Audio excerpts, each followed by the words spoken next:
আসসালামু আলাইকুম ওয়া রাহমাতুল্লাহি ওয়া বারাকাতুহু। ইন্নাল হামদালিল্লাহ নাহমাদুহু ওয়া নুসাল্লি আলা রাসূলিহিল কারীম, আম্মা বা'দ। ফাকাদ ক্বালা আল্লাহু তাআলা ফিল কালামিল মাজিদ, আউযু বিল্লাহি মিনাশ শাইতানির রাজীম। কুল হাল নুনাব্বিউকুম বিল আখসারিনা আ'মালা الذين ضل سعيهم في الحياة الدنيا وهم يحسبون أنهم يحسنون صنعا।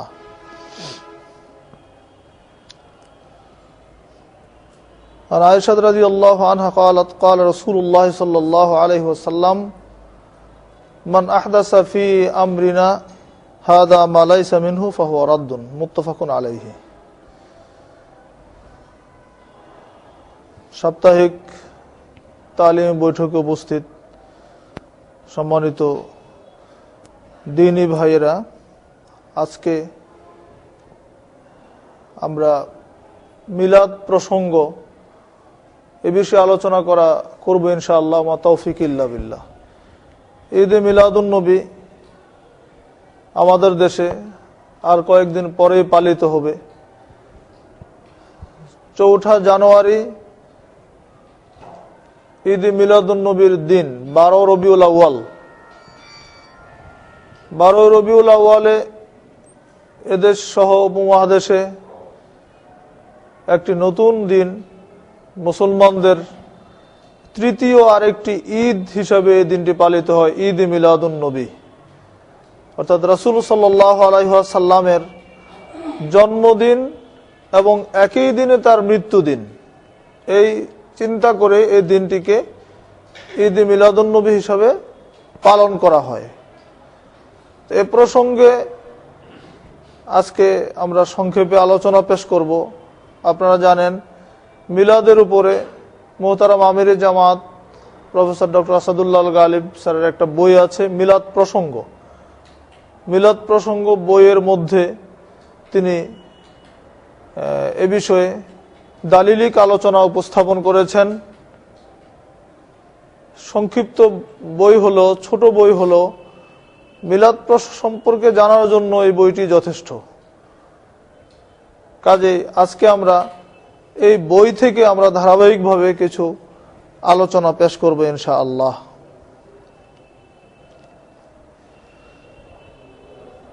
আল্লাহ রাব্বুল আলামিন কোরআন মাজিদে সূরা কাহফের 103 এবং 4 নম্বর আয়াতে বলেছেন, কুল হাল নুনাব্বিউকুম বিল আখসারিনা আ'মালা আল্লাযীনা দাল্লা সাইহুম ফিল হায়াতিদ দুনিয়া ওয়া হুম ইয়াহসাবুনা আন্নাহুম ইউহসিনুনা সুনআ। হে নবী মুহাম্মদ সাল্লাল্লাহু আলাইহি ওয়াসাল্লাম, আপনি বলে দিন, হাল নুনাব্বিউকুম বিল আমালিনা আখসারা বিল আখসারিনা আমালা, আমি কি তোমাদেরকে ক্ষতিগ্রস্ত আমলকারীদের সম্পর্কে বলবো না? যারা আমল করে ক্ষতিগ্রস্ত হবে, আমল করে যারা ক্ষতির মধ্যে পড়ে যাবে, তাদের সম্পর্কে আমি তোমাদেরকে কি বলবো না? কিন্তু আল্লাযীনা যাল্লা সাইহুম ফিল হায়াতিদ দুনিয়া, এই দুনিয়াতে যাদের সমস্ত আমলই বাতিল হয়ে গেছে, আমল করেছে কিন্তু বাতিল হয়ে গেছে, ওয়াহুম ইয়াহসাবুনা, তাদের ধারণা, তাদের বিশ্বাস যে আন্নাহুম ইউহসিনুনা সুনা, যে নিশ্চয়ই তারা ভালো আমলই করছে। এই আয়াত এ কথাই প্রমাণ করে যে মানুষের মধ্যে কিছু আমল জারি থাকবে, যে আমলগুলো করেও মানুষ ক্ষতিগ্রস্ত হবে। এমন এমন কিছু কাজ মানুষ করবে, যে কাজগুলো দেখা যাবে যে বাহ্যিক দৃষ্টিতে ভালো মনে হবে, কিন্তু এই কাজগুলো করলে ক্ষতিগ্রস্ত হতে হবে। এটা আল্লাহ পাক নিজে বলেছেন, আমার নিজের কোনো মুখের কথা নয়। এটা সূরা কাহফের 103 এবং 4 নম্বর আয়াত খুললে এটা পেয়ে যাবেন। রাসূল সাল্লাল্লাহু আলাইহি সাল্লাম বলছেন, মা আয়েশা থেকে বর্ণিত যে হাদিসটা আমি বললাম, মান আহদাসা ফি আমরিনা হাযা মা লাইসা মিনহু ফাহুয়া রাদ্দু, মুত্তাফাকুন আলাইহি, বুখারী মুসলিমের হাদিস। রাসূল সাল্লাল্লাহু আলাইহি সাল্লাম বলছেন, যে ব্যক্তি আমার শরীয়তের মধ্যে এমন কিছু সৃষ্টি করে, এমন কিছু কাজ চালু করে যেটা আমার শরীয়তে নেই, আমার নির্দেশ নেই সেখানে, ফাহুয়া রাদ্দুন, সেটা বাতিল। অন্য হাদিসে রাসূল সাল্লাল্লাহু আলাইহি ওয়াসাল্লাম বলছেন, মান আমিলা আমালান লাইসা আলাইহি আমরুনা ফাহুয়া রাদ্দুন। কেউ যদি এমন কোনো আমল করে যে আমলের মধ্যে আমার কোনো আদেশ নেই, আমার কোনো নির্দেশ নেই, ফাহুয়া রাদ্দুন, সেটা বাতিল। কোরআনের আয়াত এবং হাদিস দুটিকে মিলালে একই অর্থ, তাই না? একই অর্থ প্রকাশ করতেছে। যে অর্থটা, মূল কথা হচ্ছে যে আমলের মধ্যে আল্লাহ এবং তার রাসূল সাল্লাল্লাহু আলাইহি ওয়াসাল্লামের কোনো নির্দেশ থাকবে না, যে আমলের মধ্যে আল্লাহ এবং তার রাসূলের কোনো নির্দেশ আদেশ থাকবে না, সেই আমল করে কোনো ফায়দা হবে না। সে আমলটা করলে কি হবে? এই আমলটাকে বলা হয় নতুন সৃষ্টি, নতুন কাজ, এটাকে বলা হয় বিদআত। বিদআত আমরা জানি, বিদআত নামের সাথে আমাদের পরিচিতি আছে সকলেরই, কিন্তু বিদআত নিয়ে কিছু বিভ্রান্তিও সমাজে আছে। বিশেষ করে অনেকে বিদআতকে দুই ভাগে ভাগ করে, হাসানা এবং সাইয়্যা করে, সকল ধরনের শরীয়তের মধ্যে সকল নতুন কাজগুলিকে জায়েজ করে নিতে চাচ্ছে। বিদআতে হাসানা, বিদআতে সাইয়্যা, একটা হচ্ছে ভালো, একটা হচ্ছে খারাপ। বিদআত বলছি কিন্তু এটাকে বলছি হাসানা, ওইটাকে বলছি সাইয়্যা। হাসানা অর্থ হচ্ছে উত্তম, আর সাইয়্যা হচ্ছে মন্দ। তা আপনারা বলুন, যেটা খারাপ তার আবার কি ভালো আছে নাকি? যেটা বাস্তবে খারাপ ওটাকে তো খারাপই বলতে হবে। বিদআত অর্থ হচ্ছে নতুন সৃষ্টি। এই জন্য বাংলাদেশের একজন বিখ্যাত আলেম তার লেখা এক বইয়ের মধ্যে লিখেছিলেন যে বিদআতকে হাসানা ও সাইয়্যা এই দুই ভাগে ভাগ করা, এটাও একটা অভিনব বিদআত। বিষয়টা উনি অনুধাবন করেছেন, এই জন্য বলেছেন, কারণ রাসূল সাল্লাল্লাহু আলাইহি ওয়াসাল্লাম বলেছেন, কুল্লু বিদআতিন দালালা, সমস্ত বিদআতই হচ্ছে ভ্রষ্টতা, ওয়া কুল্লু দালালাতিন ফিন্নার, আর প্রত্যেক ভ্রষ্টতার পরিণতি হচ্ছে জাহান্নাম। তাহলে যেখানে স্বয়ং রাসূল সাল্লাল্লাহু আলাইহি ওয়াসাল্লাম বলছেন সমস্ত বিদআতে হচ্ছে ভ্রষ্টতা, আর সেখানে আমি আপনি কিভাবে বিদআতকে দুইটা ভাগ করতে পারি যে এটা ভালো এটা মন্দ? এটার কারণ কি জানেন? এটার কারণ হচ্ছে আমরা বিদআতের সংজ্ঞা বুঝতে ভুল করেছি।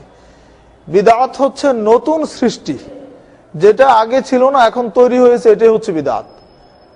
কিন্তু এটা হচ্ছে বিদআতের আবিধানিক অর্থ। এই অর্থ যদি শারঈ অর্থে, পারিভাষিক অর্থে লাগাই, তাহলে এই যে ভিডিও ক্যামেরা, এটাও বিদআত।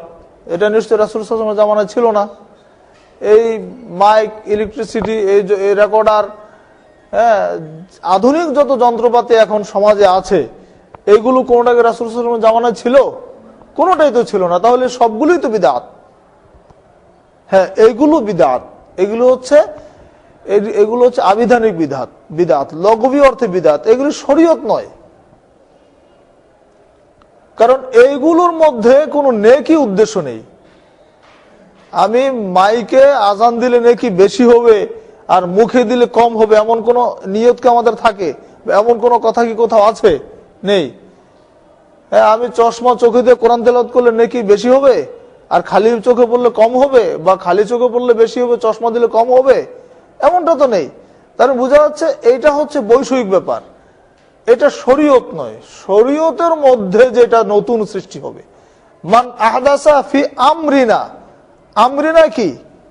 আমার এই শরীয়ত, আমার এই দিন, যে দিন রেখে যাচ্ছি, এইখানে যদি কেউ নতুন ঢুকায়, তাহলে সেটা হবে বিদআত। ইবাদতের মধ্যে যেটা তৈরি হবে সেটা হচ্ছে বিদআত। তাহলে বিদআতের অর্থ বুঝতে ভুল করেছি আমরা। বিদআতের অর্থ হচ্ছে আল বিদআতু হিয়া কুল্লু মা আহদাসা আলা গায়রি মিসালিন সাবিক, এই অর্থে সবই বিদআত। বিদআত এমন জিনিসকে বিদআত বলা হয় যার কোনো পূর্ব দৃষ্টান্ত নেই, আগে ছিল না, এখন হয়েছে, এটা আবিধানিক বিদআত। কিন্তু শরীয়তের পরিভাষায় আল বিদআতু হিয়া তরিকাতুল মুখতারাতু ফিদ-দীন তুদাহি শারিয়া ইউকসাদু বিহা তাকাররুবু ইলাল্লাহি ওয়া লাম ইয়াকুম আলা সিহহাতিহা দালিলুন শারঈয়্যুন সাহিহুন আসলান আও ওয়াসফান। বিদআত হচ্ছে শরীয়তের মধ্যে আল্লাহর নৈকট্য হাসিলের উদ্দেশ্যে, তাকাররুবু ইলাল্লাহ, ইউকসাদু বিহা তাকাররুবু ইলাল্লাহ, যেটার মাকসুদ হবে, উদ্দেশ্য হবে আল্লাহর নৈকট্য হাসিল করা। এই উদ্দেশ্যে যেটা শরীয়তের মধ্যে নতুন ঢুকানো হবে, এটা হচ্ছে বিদআত। অন্যত্র বলা হচ্ছে আল বিদাতু হিয়া জিদ্দুস সুন্নাহ, সুন্নাতের বিপরীত যেটা হচ্ছে বিদাত। একদিকে সুন্নাত, তার বিপরীত হচ্ছে বিদাত। একদিকে তাওহীদ, তার বিপরীত হচ্ছে শিরিক। এই চারটি পরিভাষা আমাদের জানতে হবে। আমরা যারা মুসলিম, যারা ধর্মকর্ম করি, চারটি বিষয় জানতে হবে এবং চারটির ব্যাপারে সজাগও থাকতে হবে। তাওহীদ বুঝতে হবে আমাদেরকে, ঠিক বিপরীত শিরকও বুঝতে হবে। তাওহীদ মানতে হবে, শিরিক ছাড়তে হবে, ঠিক না? ঠিক অনুরূপ ভাবে আমাদেরকে সুন্নাত বুঝতে হবে, বিদাত চিনতে হবে। কেন? বিদাত ছাড়তে হবে আর সুন্নাতকে মানতে হবে, অনুশীলন করতে হবে। এই জন্য তাহলে বিদাত হচ্ছে যেটা শরীয়তের মধ্যে নতুন সৃষ্টি করা হয়, এটার নামে হচ্ছে বিদাত। রাসূল সাল্লাল্লাহু আলাইহি ওয়াসাল্লাম একদিন এই বিদাত থেকে বাঁচার জন্য রাসূল সাল্লাল্লাহু আলাইহি ওয়াসাল্লাম অত্যন্ত কঠিনভাবে নির্দেশ দিয়েছেন সাহাবীদেরকে। যেমন এক হাদিসে আসছে, তিরমিজি, আবু দাউদের হাদিস, মিশকাতে 165 নম্বর হাদিস, ইরবাস রাদিয়াল্লাহু আনহু বলছেন রাসূল সাল্লাল্লাহু আলাইহি ওয়াসাল্লাম একদিন আমাদের সালাত আদায়ের পর আমাদের দিকে মুখ করলেন। সাল্লাল্লাহু বিনা রাসূলুল্লাহ সাল্লাল্লাহু আলাইহি ওয়াসাল্লাম দাতা ইয়াউমিন থুম্মা আকবালা আলাইনা ফাওয়াদানা মাউইযাতান বালিগাতান। সালাতের পরে তিনি আমাদের দিকে ঘুরে একটা ভাষণ দিলেন, একটা সুন্দর বক্তব্য দিলেন, একটা পূর্ণাঙ্গ মর্মস্পর্শী হৃদয়গ্রাহী ভাষণ তিনি পেশ করলেন। তাতে কি হলো? আমাদের এই ভাষণ শুনে দারাফাত মিনহাল উয়ুন ওয়া ওয়াজিলাত মিনহাল কুলুব, রাসূল সাল্লাল্লাহু আলাইহি ওয়াসাল্লামের ভাষণ শুনে আমাদের অন্তরগুলি নরম হয়ে গেল, আমাদের চোখ দিয়ে ঝরঝর করে পানি পড়তে লাগলো। বক্তব্য শেষ হওয়ার পরে একজন সাহাবী দাঁড়িয়ে বললেন, ক্বালা কাইলু ইয়া রাসূলুল্লাহ সাল্লাল্লাহু আলাইহি সাল্লাম, একজন সাহাবী বললেন, হে আল্লাহর রাসূল সাল্লাল্লাহু আলাইহি সাল্লাম, কাআন্না হাযিহি মাউইযাতু মুআদ্দিন, হে আল্লাহর নবী, এটি হচ্ছে মনে হয় আপনার শেষ ভাষণ। এত হৃদয়গ্রাহী ভাষণ আপনি দিয়েছেন, আমাদের মনে হয় হে রাসূল সাল্লাল্লাহু আলাইহি সাল্লাম, এটাই মনে হয় আপনার বিদায়ী ভাষণ হবে। অতএব আমাদেরকে আরো কিছু নসিহত করুন, আরো কিছু উপদেশ আমাদেরকে দিন। রাসূল সাল্লাল্লাহু আলাইহি সাল্লাম এবার দ্বিতীয়বার তার ভাষণ শুরু করলেন। প্রথম বক্তব্য শেষ হয়ে গেল, অনুরোধের প্রেক্ষিতে তিনি দ্বিতীয়বারে কয়েকটি গুরুত্বপূর্ণ কথা বললেন। যেহেতু সাধারণ ভাষণ শেষ, আবার অনুরোধের প্রেক্ষিতে যে কথাগুলি বললেন নিশ্চয়ই গুরুত্ব বেশি পাবে। গুরুত্ব মনে করে চুম্বক চুম্বক কয়েকটি কথা বললেন। তিনি কয়েকটা আদেশ দিলেন আর কয়েকটা নিষেধ করলেন। কি করলেন? তিনি বললেন, উসিকুম বিতাকওয়াল্লাহি ওয়াস সামঈ ওয়াত তাআতি, আমি তোমাদেরকে ওসিয়ত করছি আল্লাহ ভীতির, আল্লাহকে ভয় করার ওসিয়ত করছি। তোমরা আল্লাহকে ভয় করে চলবে। ওয়াস সামঈ ওয়াত তাআতি, তোমাদের যিনি নেতা হবেন, আমির হবেন, তার কথা শুনবে এবং মানবে। ইন কানা আবদান হাবাশিয়ান, যদি তোমাদের আমির হাবশি হয়, হাবশি গোলামও হয়। বিলাল রাদিয়াল্লাহু আনহু হাবশি গোলাম ছিলেন, কালো, কুৎসিত, দেখতে অপছন্দ ছিল।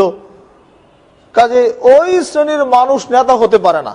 একটা সাধারণ যুক্তি আমাদের। বিলাল রাদিয়াল্লাহু আনহু কালো মানুষ, তিনি এত মর্যাদা পেয়ে গেলেন, তিনি মক্কা বিজয়ের দিন বাইতুল্লাহর ছাদে উঠে আযান দিচ্ছেন, পিছন থেকে কেউ কেউ আবার এগুলো সমালোচনাও করতে লাগছিল। কিন্তু আল্লাহ পাক বিলালকে মর্যাদা দিয়েছেন, মর্যাদা কেউ ঠেকাতে পারে? কারণ মর্যাদার মানদণ্ড হচ্ছে কি? তাকওয়া। আল্লাহ পাক বলছেন, ইন্না আকরামাকুম ইনদাল্লাহি আতকাকুম, নিশ্চয়ই তোমাদের মধ্যে সবচেয়ে বেশি সম্মানিত আল্লাহর নিকট ওই ব্যক্তি যে সবচেয়ে বেশি তাকওয়াশীল। দুনিয়ার মর্যাদা, দুনিয়ার খ্যাতি, দুনিয়ার যশ, দুনিয়ার অর্থ সম্পদ, এইগুলোর কোনোটার মূল্যায়ন এখানে হয় নাই। আল্লাহ পাক স্পষ্ট বলে দিলেন, ইয়া আইয়ুহান নাস ইন্না খালাকনাকুম মিন যাকারি ওয়া উনসা ওয়া জাআলনাকুম শুউবা ওয়া ক্বাবাইলা লিতাআরাফু ইন্না আকরামাকুম ইনদাল্লাহি আতকাকুম। হে মানব জাতি, আমি তোমাদেরকে সৃষ্টি করেছি একজন নারী এবং একজন পুরুষ থেকে, অতঃপর তোমাদেরকে বিভিন্ন গোত্রে বিভক্ত করেছি লিতাআরাফু, কেন? পরিচিতির জন্য। একই সমাজে বিভিন্ন বংশের মানুষ বসবাস করছে। কেন? এটা হচ্ছে পরিস্থিতির জন্য, বংশ মর্যাদার জন্য নয়। হ্যাঁ, চৌধুরী বংশের মর্যাদা বেশি হবে, খান বংশের কম হবে, হ্যাঁ, তার ভূঁইয়াদের মর্যাদা বেশি হবে, সরকারদের কম হবে, এইরকম কোনো পার্থক্যের জন্য নয়। এটা শুধুমাত্র লিতাআরাফু, পরিচিতির জন্য। তবে শুনে রেখো, ইন্না আকরামাকুম ইনদাল্লাহি আতকাকুম, তোমাদের মধ্যে সবচেয়ে বেশি সম্মানিত হচ্ছে ওই ব্যক্তি যে বেশি আল্লাহ ভীরু, যে বেশি পরহেজগার, যে বেশি তাকওয়াশীল মানুষ। এই মানুষটার মর্যাদা সবচেয়ে বেশি। বিলাল রাদিয়াল্লাহু আনহু তাকওয়াশীল ছিলেন, তাই না? জীবনে কত মায়ের খেয়েছেন, কিন্তু ইসলাম থেকে দূরে সরে যান নাই। বিলালের মতো মায়ের, আল্লাহ আকবার, বিলাল হাবশি, আম্মার বিন ইয়াসির, খাব্বাব, খুবায়েব, ইসলামের প্রথম যুগের যারা সাহাবী, দরিদ্র যে সাহাবীগুলি ছিল, গরিব, টাকা পয়সা তাদের কাছে ছিল না, অর্থ সম্পদ ছিল না। দেখুন আল্লাহ রাব্বুল আলামিন হাবশি বিলালকে দ্বীনের জন্য কবুল করেছিলেন, কিন্তু তার মনিব উমাইয়াকে কবুল করে নাই। উমাইয়ার টাকা ছিল, উমাইয়া বিলালকে নির্যাতন করেছে। উমাইয়ার কোনো নাম নেই, কেউ নেয় না। এখন আমরা শুধু বিলালের নাম নেই। কেউ কি ভুলো ফেরাউনের নাম রাখেন? কারো সন্তান হলে ফেরাউন নাম রাখবেন না, কিন্তু মুসার নাম অনেকে রাখে। আল্লাহ পাক মুসাকে সম্মানিত করেছেন, মুসা নির্যাতিত হয়েছেন, কিন্তু মর্যাদা পেয়েছে আল্লাহর কাছে। কিন্তু ফেরাউন জালেম হয়েছে, জালেমরা যুগে যুগে পদদলিত, নিষ্পেষিত, দ্বারা নিগৃহীত হয়েছে। ইতিহাস এটাই সাক্ষ্য, এটাই প্রমাণ। তো রাসূল সাল্লাল্লাহু আলাইহি ওয়াসাল্লাম বললেন, ইনকান আবদান হাবাশিয়ান, নেতা যদি হাবশি হয় তবুও তার কথা মানতে হবে, শুনতে হবে। অতঃপর তিনি বলছেন, ওয়া ইন্নাহু মাইয়াইশ মিনকুম বাদি ফাসায়ারা ইখতিলাফান কাসীরা, শুনে রেখো যারা আমার পরে তোমরা যারা বেঁচে থাকবে তারা ফাসায়ারা, দেখবে, ইখতিলাফান কাসীরা, অনেক মতভেদ, অনেক মত পার্থক্য দেখতে পাবে, অনেক মতবিরোধ তোমাদের মধ্যে সৃষ্টি হবে। তখন তোমরা কি করবে? ফালাইকুম বিসুন্নতি ওয়া সুন্নাতিল খুলাফায়ে মাহদিয়িন আর রাশিদিন, তখন তোমাদের করণীয় হচ্ছে তোমরা আমার সুন্নাতকে এবং আমার খোলাফায়ে রাশিদিনের সুন্নাতকে তোমরা ধারণ করবে, ধরে রাখবে। মতবিরোধ হবেই, মাসলা মাসাইল না মতবিরোধ হবে, সমাজের বিভিন্ন বিষয় না মতবিরোধ হবে। তখন তোমাদের বাঁচার পথ কি? একটাই বাঁচার পথ, সেটা হচ্ছে আমি এবং আমার খোলাফায়ে রাশিদিন যে পথের উপরে আছে, যে নীতির উপরে আছে, সেই নীতির উপরে তোমরা থাকবে, সেই পথের উপরে তোমরা থাকবে। তারপরে বলছেন, আদু আলাইহা বিন নওয়াজিজ, তামাসসাকু বিহা, শক্ত করে ধরবে, নরম করে ধরলে হবে না। আমার সুন্নাত এবং আমার খোলাফায়ে রাশিদিনের সুন্নাতকে মজবুত ভাবে ধারণ করবে। আদু আলাইহা বিন নওয়াজিজ, মাড়ির দাঁত দিয়ে কামড়ে ধরবে। এই কথাগুলি বলার উদ্দেশ্য কি? উদ্দেশ্য হচ্ছে মানুষ যেন সুন্নাতকে খুব কঠিন ভাবে ধরে, যেন সুন্নাতের বাইরে যেন না যায়। আর এই সুন্নাতের বিপরীতটা হচ্ছে কিন্তু বিদআত। এরপরেই রাসূল সাল্লাল্লাহু আলাইহি ওয়াসাল্লাম এই হাদিসে বলছেন, ওয়া ইয়াকুম ওয়া মুহদাসাতিল উমুর, তোমরা নতুন সৃষ্টি থেকে বেঁচে থাকবে, নতুন কাজ, নতুন যেটা চালু হবে এটা থেকে বেঁচে থাকবে। ফাইন্না কুল্লা মুহদাসাতিন বিদআহ, কেননা নিশ্চয়ই সকল মুহদাস, সকল নতুন সৃষ্টি হচ্ছে বিদআত। কুল্লা মুহদাসা, কুল্লুর অর্থ হচ্ছে সমস্ত, মুহদাস মানে নতুন কাজ, নতুন সৃষ্টি, এটা হচ্ছে কি বিদআত। ওয়া কুল্লা বিদআতিন দালালা, আর সকল বিদআতই হচ্ছে ভ্রষ্টতা। অন্য হাদিসে আসছে ওয়া কুল্লু দালালাতিন ফিন্নার, সকল ভ্রষ্টতার পরিণামই হচ্ছে জাহান্নাম। তাহলে বোঝা যাচ্ছে বিদআত অর্থ আমরা শিখলাম, বিদআত কোনটাকে বলে। শরীয়তের মধ্যে যেটা নতুন হবে সেটা বিদআত, আর দুনিয়াবি প্রয়োজনে যা সৃষ্টি হচ্ছে এগুলো বিদআত নয়, এগুলো শরীয়ত নয়, এগুলো মানুষের প্রয়োজনে তৈরি করেছে। এটা শরীয়তের অন্তর্ভুক্ত নয় বলে এগুলোর মধ্যে কোনো নেকিও নেই, কোনো গুনাহও নেই। কিন্তু শরীয়তে এক চুল বেশি করার ক্ষমতা কোনো মানুষকে আল্লাহ দেয় নাই।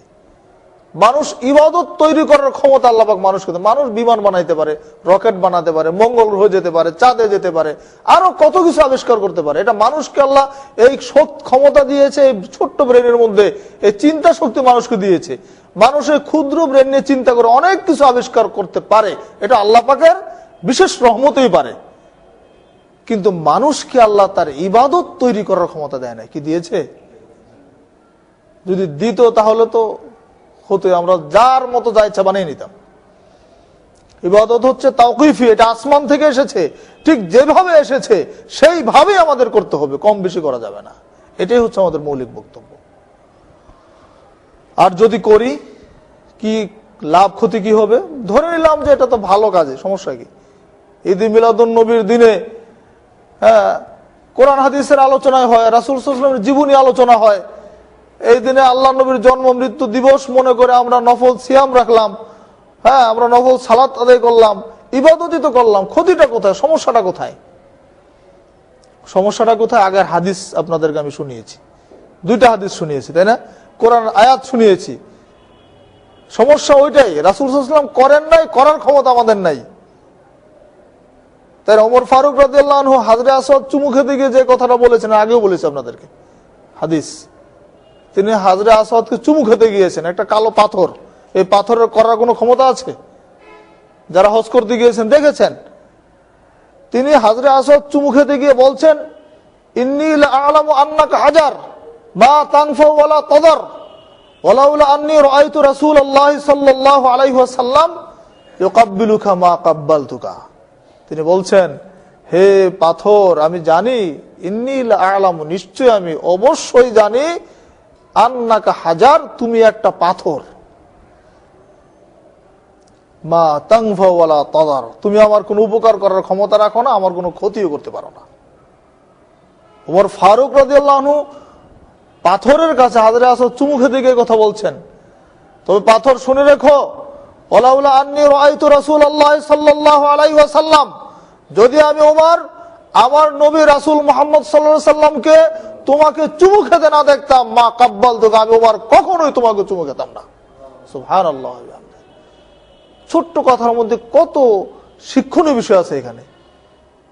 খলিফাতুল মুসলিমের ওমর ফারুক রাদিয়াল্লাহু আনহু বলছেন, আমার নবী তোমাকে চুমু খেয়েছে তাই আমি খাচ্ছি, এমনি তোমাকে চুমু খাই না। আমার রাসূল খেয়েছে, চুমু দিয়েছে, তাই আমাকে চুমু দিই। এটার নাম হচ্ছে আনুগত্য। আর ইচ্ছা মতো যেটা বাড়িয়ে করব, যত নেকির আশাই করি, যত নিয়ত ভালো থাক যে হ্যাঁ আমরা ভালো কাজ করতেছি, ওই আয়াত ক্ষতিগ্রস্ত আমলকারীদের অন্তর্ভুক্ত হতে হবে। এই ইবাদত করে জান্নাতে যাওয়া যাবে না। এই ইবাদত করব বটে, কিন্তু রেজাল্ট হবে শূন্য। অঙ্ক পরীক্ষা অঙ্ক লিখছি, তাই না? সরল অঙ্ক পৃষ্ঠা ভর্তি করে লিখলাম, কিন্তু ফলাফল শূন্য, অঙ্ক হয় না। তাহলে কি এক্সামিনার নাম্বার দিবে? নাকি কিছু কম বেশি 2-4 নাম্বার দিবে? কিছুই দিবে না। কিন্তু অঙ্ক হবে না তো ফলাফল 0। ইতিহাস হলেও তো কিছু দিত, যে ভুল শুদ্ধ যাই লিখুক, পৃষ্ঠাটা তো ভরছে, 10-এর মধ্যে 2 নাম্বার দেয়, কি ভাই দিত না? কিন্তু অঙ্ক নাম্বার কিন্তু দিবে না। অঙ্কের মতো হিসাব ইবাদত গুলো, আপনার হবে তো নাম্বার পাবেন, হলে তো 1-এর জায়গায় 10 পাবেন। একটা নেকি করলে আল্লাহ 10 দিয়ে নেকি লেখা শুরু হয়, একটা কিন্তু 1 দিয়ে শুরু হয় না, বলুন সুবহানাল্লাহ। 10 থেকে শুরু হয়ে যাবে, আর না হলে 0, কিছুই পাওয়া যাবে না, বরং উল্টা আরো ক্ষতি হবে। ক্ষতিটা কি হবে? যারা এই কাজ করবে এবং যারা করতে বলবে, যারা এই কাজ করাবে, তাদের তো ক্ষতি আরো বেশি। আল্লাহ বলছেন, লিয়াহমিলু আওজারাহুম কামিলাতান ইয়াওমাল কিয়ামা ওয়া মিন আওজারিল্লাযীনা ইউযিল্লুনাহুম বিগাইরি ইলমিন আলা সাআ মা ইয়াজিরুন। সূরা নাহল 25 নম্বর আয়াত। তারা বহন করবে তাদের পাপের বোঝা পূর্ণ মাত্রায়। আওজারাহুম কামিলাতান ইয়াওমাল কিয়ামা, কিয়ামতের দিন পরিপূর্ণভাবে তাদের পাপের বোঝা বহন করবে। ওয়া মিন আওজারিল্লাযীনা ইউযিল্লুনাহুম বিগাইরি ইলমিন, পাশাপাশি তাদের পাপের বোঝাও বহন করবে যাদেরকে তারা পথভ্রষ্ট করেছিল। বিগয়রি ইলমিন, অজ্ঞতাবশত, জানে নাই বুঝে নাই যে কোনটা সুন্নাত কোনটা বিদআত। ওই যে হুজুর কইছে আর চলছে, ঠেলাগাড়ির মতো চলছে আর কি। মানুষকে বিভ্রান্ত করেছে, সমাজের মানুষ শুনে নিয়েছে, আমল করেছে, ভালো কাজই তো করে। এই যে গুনাহের ভাগীদার তারা হলো, এই দুই পক্ষের গুনার বোঝাটা তারাই বহন করবে যারা এটা চালু করেছে। রাসূল সাল্লাল্লাহু আলাইহি সাল্লাম বলছেন, এই প্রসঙ্গে আর একটা হাদিস রাসূল সাল্লাল্লাহু আলাইহি সাল্লাম বলছেন, মুসলিম শরীফের হাদিস, সহিহ মুসলিম হাদিস নাম্বার মিশকাত 158 নম্বর হাদিস, মান দা ইলা হুদান কানা লাহু মিনাল আজরি মিসলু উজুরি মান তাবিআহু লা ইয়ানকুসু যালিকা মিন উজুরিহিম শাইআ। কোন ব্যক্তি যদি কাউকে হেদায়েতের দিকে ডাকে, ভালো কাজের দিকে ডাকে, কল্যাণের দিকে আহ্বান জানায়, তার জন্য নেকি রয়েছে। কেমন? মিসলু উজুরি মান তাবিআহু, তাদের সমান নেকি যারা তার অনুসরণ করবে, যারা তার কথা শুনে ওই নেকির কাজটা করবে, তাদের যত নেকি হবে সমান নেকি আল্লাহ পাক ওই ব্যক্তিকে দিবেন যার আহ্বানে সাড়া দিয়ে তারা এই নেকির কাজটা শুরু করেছে।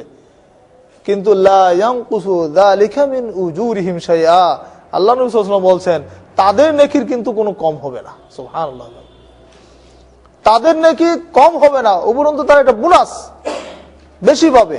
ঠিক অনুরূপ ভাবে মন্দ কর্মের দিকে একই অবস্থা। ওমান দা ইলা দালালা, কেউ যদি ভ্রষ্টতার দিকে কাউকে ডাকে, খারাপের দিকে কাউকে ডাকে, বিদআতের দিকে কাউকে ডাকে, শিরকের দিকে কাউকে ডাকে, তাহলে কি হবে? কানা লাহু মিনাল ইস, তার জন্য পাপ রয়েছে। কেমন?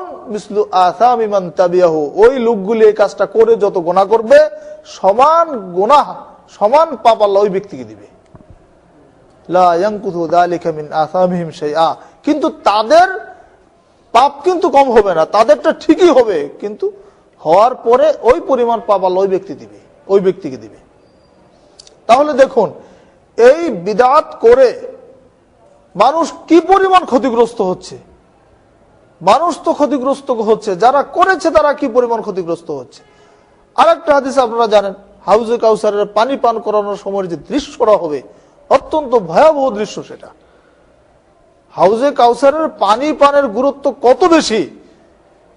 চৈত্র মাসে যখন একেবারে প্রচন্ড রৌদ্রের মধ্যে দিন হয়, সারাদিন সিয়াম রাখলে ওই সময় সন্ধ্যার সময় কেমন পানির প্রয়োজন হয়।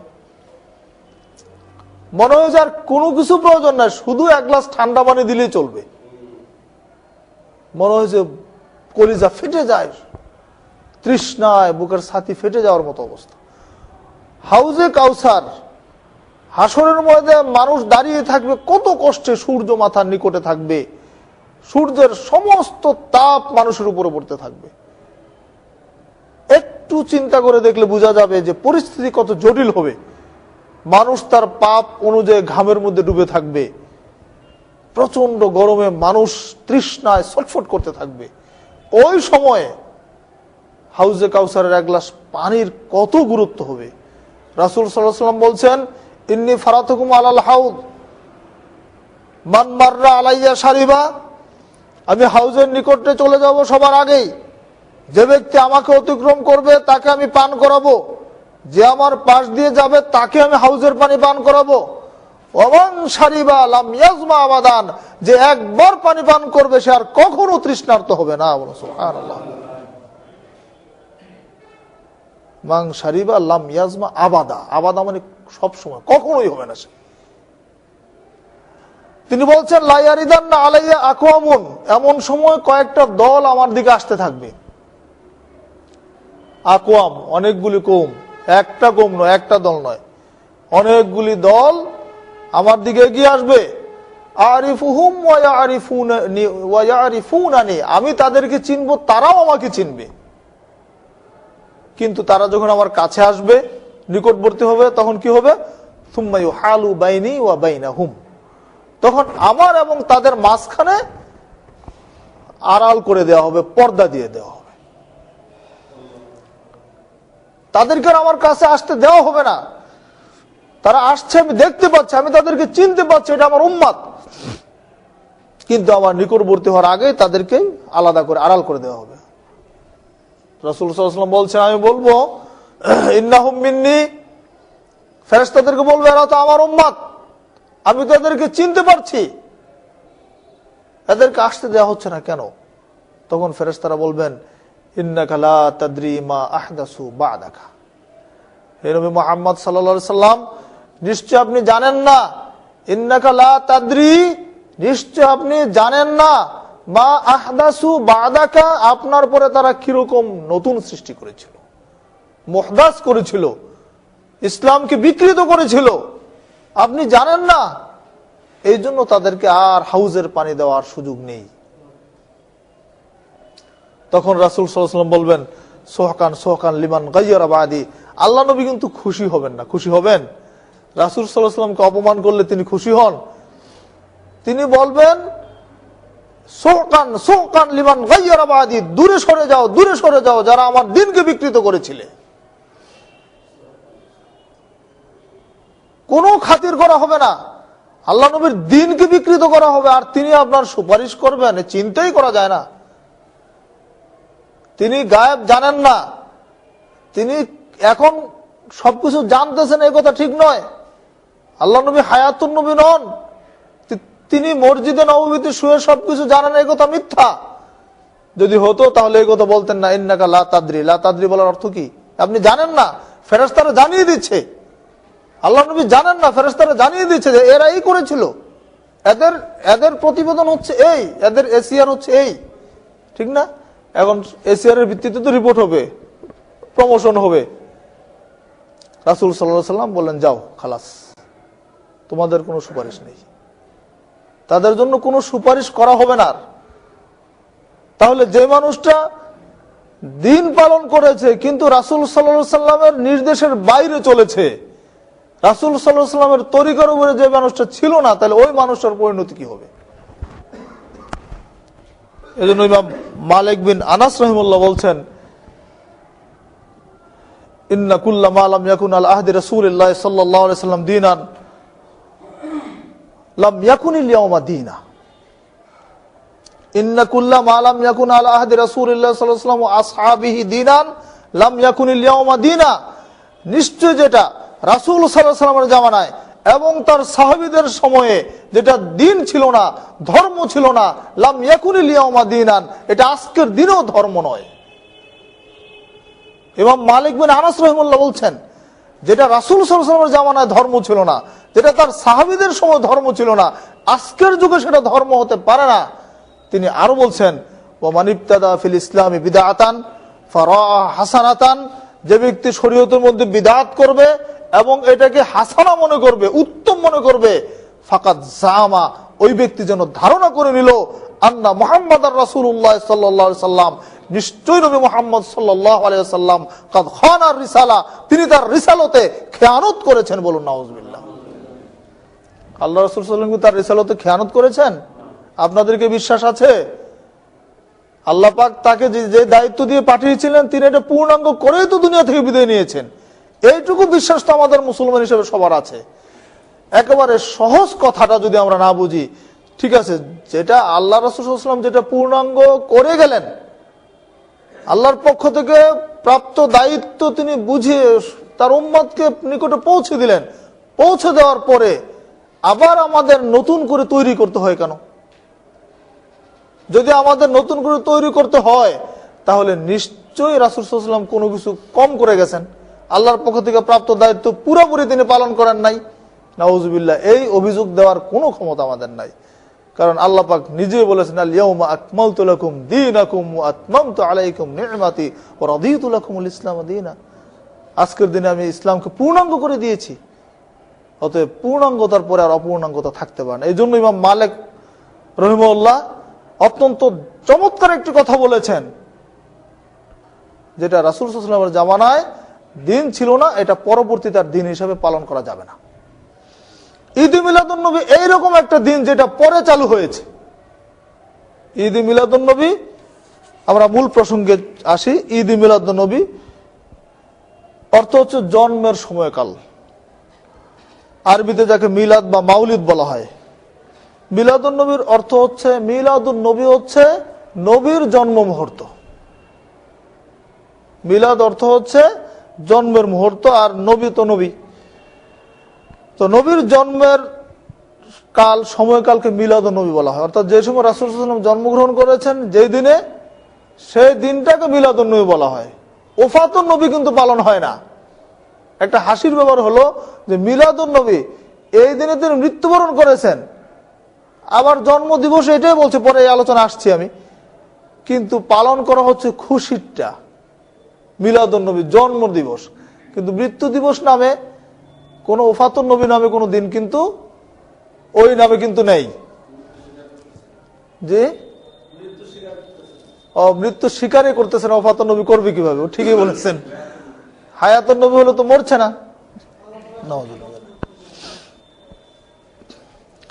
মিলাদুন নবী এদেশে বিশেষ করে উপমহাদেশে বেশি আকারে চলে, মধ্যপ্রাচ্যে এসব খুব কম, নেই। সৌদি আরব, কুয়েত, কাতারে যারা আছেন তারা বলতে পারবেন, ওইখানে মিলাদুন নবী আমাদের দেশের মতো জাকজমক করে মিলাদুন নবী করে না, সরকারি ছুটিও নাই।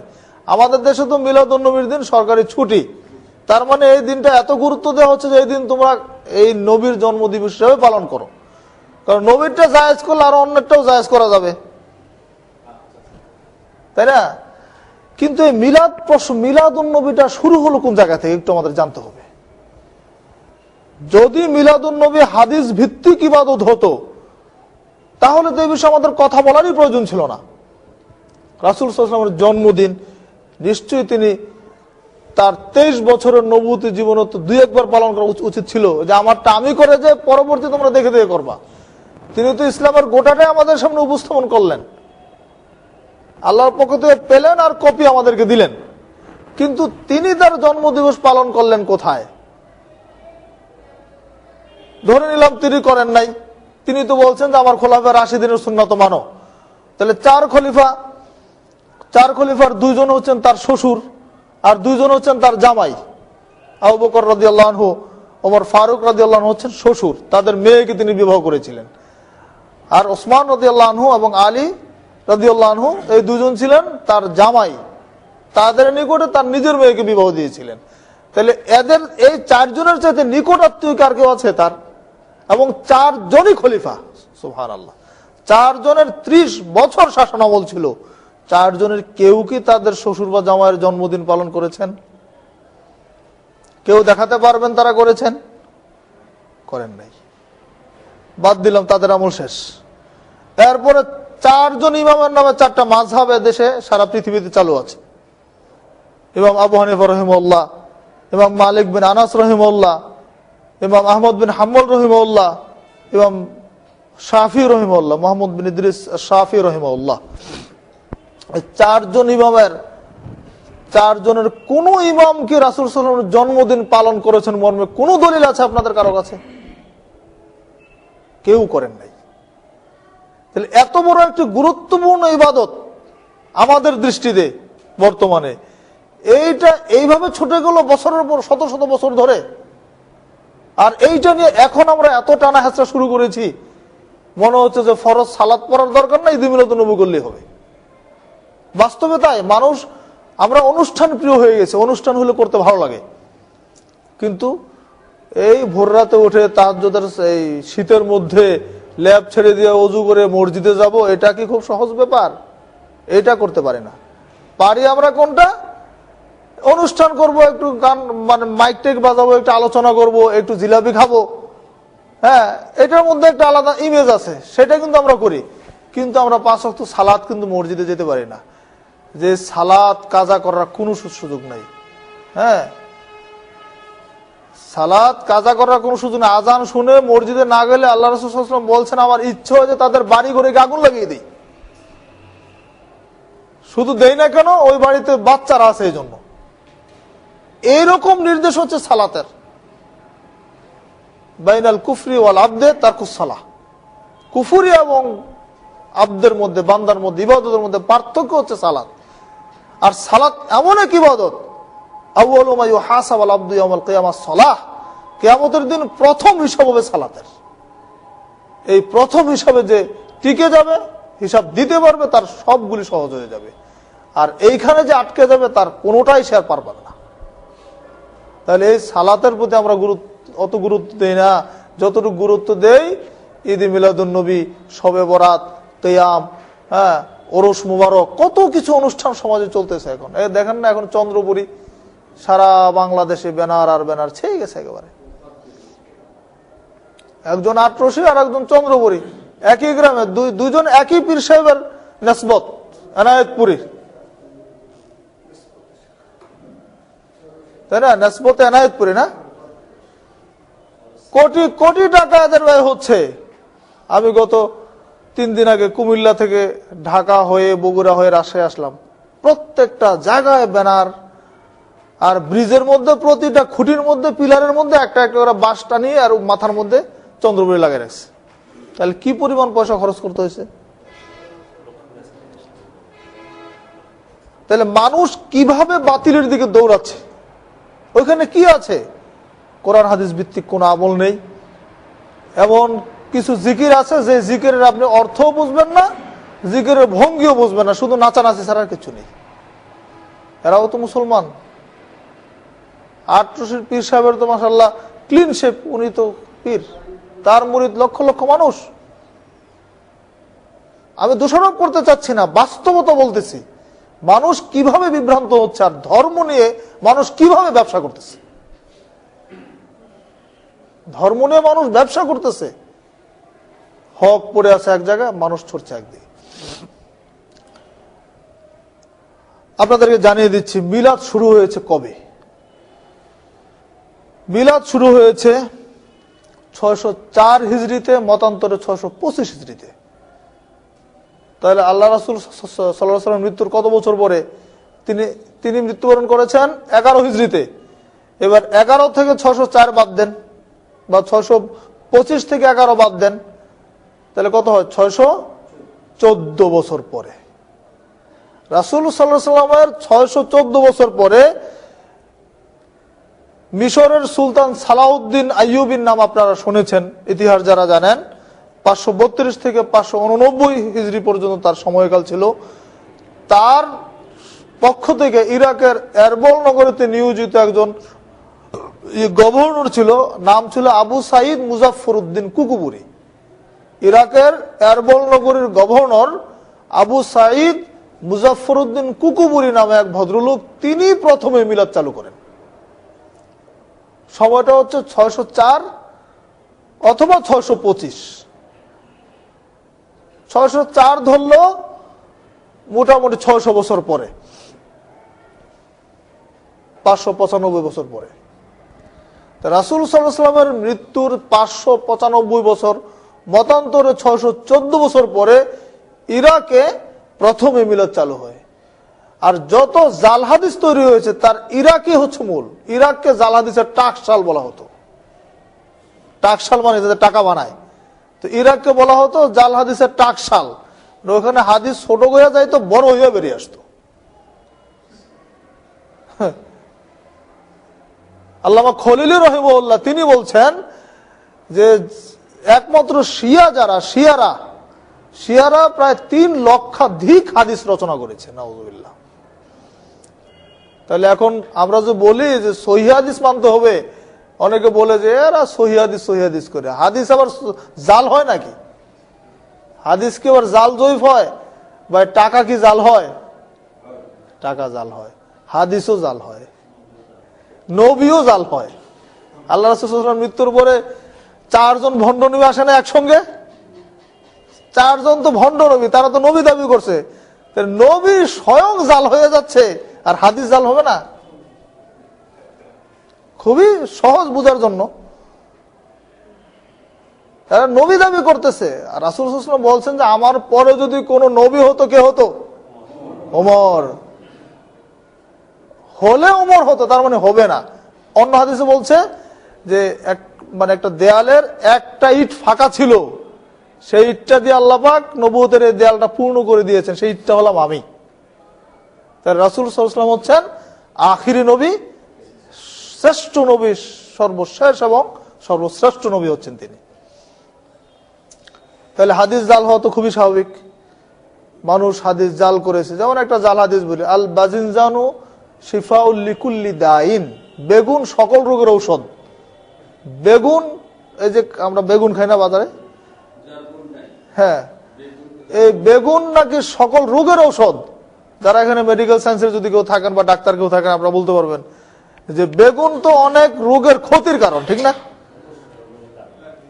বিশেষ করে অ্যালার্জেটিক কোনো প্রবলেম হইলে ডাক্তার 1 নম্বরে ওটা বাদ দেয় যে বেগুন খেতে পারবেন না, গরুর গোশত খাবেন না, হাঁসের ডিম খাবেন না। অথচ বেগুন নিয়েও জাল হাদিস বানিয়েছে, ডাল নিয়ে জাল হাদিস বানিয়েছে, লবণ নিয়ে জাল হাদিস বানিয়েছে। বুঝছেন, আমি আমার পিএইচডি করার সময় জাল হাদিসের উপরে করতে গিয়ে অনেক জাল হাদিস এগুলো জমা হয়েছে। তখন এগুলি পেয়েছিলাম, দেখলাম যে কত জঘন্য। একজন ব্যবসায়ী তার সাথে একটা হাদিস বানিয়ে দিয়েছে। আর হাদিসের প্রতি মানুষের একটা মোহ ছিল, হাদিস শুনলে এটা এটা গ্রহণ করা দরকার, হাদিসে আছে। ঠিক ওই মানসিকতা কিন্তু আজকের জামানায় মানুষের মধ্যে আছে। বলছে হাদিসে আছে, কিন্তু হাদিস হলেই কিন্তু খাওয়া যাবে না। এই জন্যই হাদিস সহি, এই জন্য আমরা বলছি কি, আসুন পবিত্র কোরআন ও সহি হাদিসের আলোকে জীবন করি, শুধু হাদিসের আলোকে জীবন করার দরকার নেই। বন্ধুরা আমার, তাহলে মিলাদ চালু হলো রাসূল সাল্লাল্লাহু আলাইহি ওয়াসাল্লামের মৃত্যুর 614 অথবা 595 বছর পরে ইরাকের এরবল নগরীতে। এটা হচ্ছে মিলাদের ইতিহাস। আমি বই থেকে কয়েকটা লাইন পড়ি, আপনারা সহজে বুঝতে পারবেন। আমরা আলোচনা শেষ পর্যায়ে চলে যাব। ওই মুজাফফরউদ্দিন কুকুবুরি তিনি কি করতেন, প্রতি বছর মিলাদুন্নবীর মৌসুমে তিনি তার প্রাসাদের নিকটে তৈরি অন্যান্য 20টি খানকাহে গান বাদ্যের আসর বসাতেন। কখনো মহররম, কখনো সফর মাস থেকে মৌসুম শুরু হতো। 2 মাস আগের থেকে আরম্ভ করে দিত, কারণ লম্বা অনুষ্ঠান হলে বেশি ভালো জমবে ভালো। আচ্ছা, মিলাদুন্নবীর 2 দিন আগে থেকে খানকায়ের আশপাশে গরু ছাগল জবাইয়ের ধুম পড়ে যেত। কবি, গায়ক, ওয়ায়েজ সহ অসংখ্য লোক সেখানে ভিড় জমিয়ে মিলাদুন্নবী উদযাপনের নামে চরম স্বেচ্ছাচারিতায় লিপ্ত হতো। ইবনুল জাওজি রাহিমাহুল্লাহ বলেন, গভর্নর নিজে নাচে অংশ নিতেন। তিনি নিজে নাচ মানে এখানে বলবো ধর্মীয় নাচ, নাচেরও তো ব্যাখ্যা আছে। যারা জিকির করে তারাও তো নাচে, আবার নায়িকারাও তো, নায়ক নায়িকারাও নাচে। এরা বলবো যে আমরা তো আল্লাহর জন্য ফানাফিল্লা হয়ে যাচ্ছি নাচতে নাচতে, এই ব্যাখ্যা আছে না, হয়ে যাবে। মুইজউদ্দিন হাসান বলেন, তিনি আলেমদেরকে উপঢৌকন ও চাপ দিয়ে মিলাদের পক্ষে জাল হাদিস ও বানাওয়াট গল্প লিখতে বাধ্য করতেন। গভর্নর আদেশ মানতে বাধ্য। এখনো বাংলাদেশে কিছু রাজনৈতিক মৌলবী আছে, কিন্তু সব দলেরই কিছু মৌলবী আছে, তারা ওই দলীয় গণ্ডির বাইরে যেতে পারে না। হাদিস বললে যেটা ওইখানে যেটা মানাবে ওইটাই বলে, আর বাইরেরটা বলে না। আবার প্রেসারে পরে হক কথা বলেই না। বাংলাদেশের বাস্তব চিত্র হচ্ছে এটা। আলেম ওলামারা সত্যিকার হকপন্থী আলেম খুঁজে পাওয়া খুবই মুশকিল।